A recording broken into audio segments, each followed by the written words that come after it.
కలలో కూడా ఊహించని దృశ్యాలు. ఆ ఆర్టీసీ బస్సుల ఫ్రీ బస్ ఏందో కానీ లేడీస్ వాళ్ళు చేస్తున్న యుద్ధాలు చూస్తే మీరేమనుకోకుండా వాళ్ళు చేస్తున్న యుద్ధాలు. ఆ బస్సు డ్రైవర్ సీట్లు అల్లకెళ్ళి డోర్లకెళ్ళి ఎక్కుతాను, ఆ కిటికీలకెళ్ళి ఎక్కుతాను, కొట్టుకుంటాను, జుట్లు పట్టుకుంటాను. నేను ఒకటే అడుగుతున్నా, ఈ జిల్లా మంత్రి రవాణా మంత్రి వారిని అడుగుతా ఉన్న రవాణా మంత్రి గారిని, మంత్రి గారు మీరు ఫ్రీ బస్సు పెట్టే ముందు ఆలోచన చేయరా? బస్సుల సంఖ్య పెంచాలని ఆలోచన చేయరా? బస్సులు కండిషన్లు ఉన్నాయో లేవో చూసుకోవా?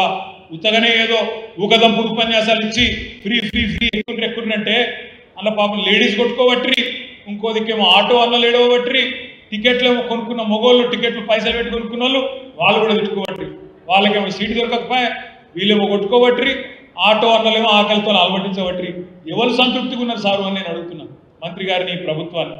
అంటే ఏదన్నా చేస్తే ఒక ఆలోచన, ఒక ప్రణాళిక, ఆగమాగం చాలు చేసినాం అన్నట్టు కాదు, ఆగమాగం మోసం చేసినాం అన్నట్టు కాదు.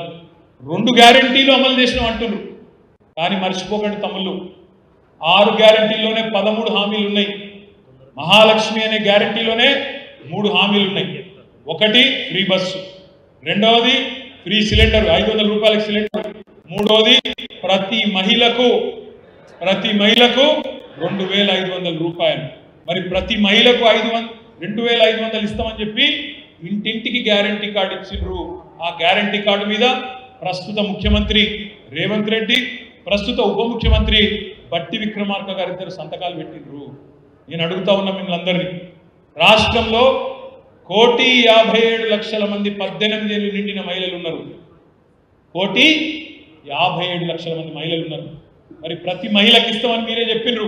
అలా రాసింది 420 పుస్తకంలో చూడండి. 420 పుస్తకంలో మహిళలకు ప్రతి నెల 2,500 భృతి అన్నారు. 1,57,00,000 మంది మహిళలకు ప్రతి నెల 2,500 ఇయ్యాల్సిందే. తప్పించుకునే ప్రయత్నం చేస్తే సోషల్ మీడియాలో వాళ్ళ తాట తీసే బాధ్యత కూడా మీరు తీసుకోవాలని చెప్పి నేను విజ్ఞప్తి చేస్తా ఉన్నాను. ఇడిచిపెట్టద్దు. ప్రజల తరపున ప్రశ్నించాలి, నిలదీయాలి, వాళ్ళ తాట తీయాలి. ధ్వంసపు రాజకీయాలకు వాళ్ళు పాల్పడుతున్నారు. ధ్వంసపు రాజకీయాలు. ప్రజాస్వామికంగా మమ్మల్ని 65 మందిని ప్రతిపక్షంతో కలిసి సఫిషియంట్ నెంబర్ ఇచ్చారు అసెంబ్లీకి కావాల్సింది. అంటే ఎంతసేపు కూలుస్తాం అంటే అధికారం లేకుంటే వాళ్ళు ఒక్కరోజు కూడా బతకలేకపోతున్నారు అనడానికి ఇది ఒక నిదర్శనం. అంటే ముఖ్యమంత్రి గారు అధికారం ఉంటే తప్ప బయటికి ప్రజలకు, అంటే గతంలో ఆయన కేసీఆర్ గారు ముఖ్యమంత్రిగా ఉంటే తప్ప బయటికి రాడు అనేది వాళ్ళు గత 9 సంవత్సరాలుగా గడిలలో ఉండి పరిపాలించారు. ఇప్పుడు కూడా అధికారం లేదు కాబట్టి కనీసము అసెంబ్లీకి వచ్చి వారు ఎమ్మెల్యేగా కూడా ప్రమాణం చేయలేకపోతున్నారు. అంటే ప్రజాస్వామ్యాన్ని ఎడి తీసుకుపోతున్నారు. రాష్ట్ర ప్రజలు ఆలోచించాలి.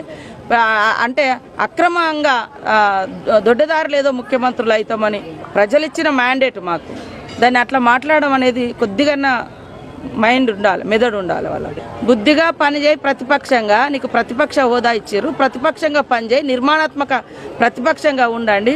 ప్రజలు మీ ప్రతిపక్ష పాత్రను హర్షించినప్పుడు, మీకు ఎప్పుడైనా అవకాశం వచ్చినప్పుడు స్ట్రేట్ ఫార్వర్డ్గా ప్రజాస్వామికయుతంగా రావాలి తప్ప దొడ్డిదారిన ప్రభుత్వాలను కూల్చే కుట్రలు మానుకోండి అని చెప్తున్నాను.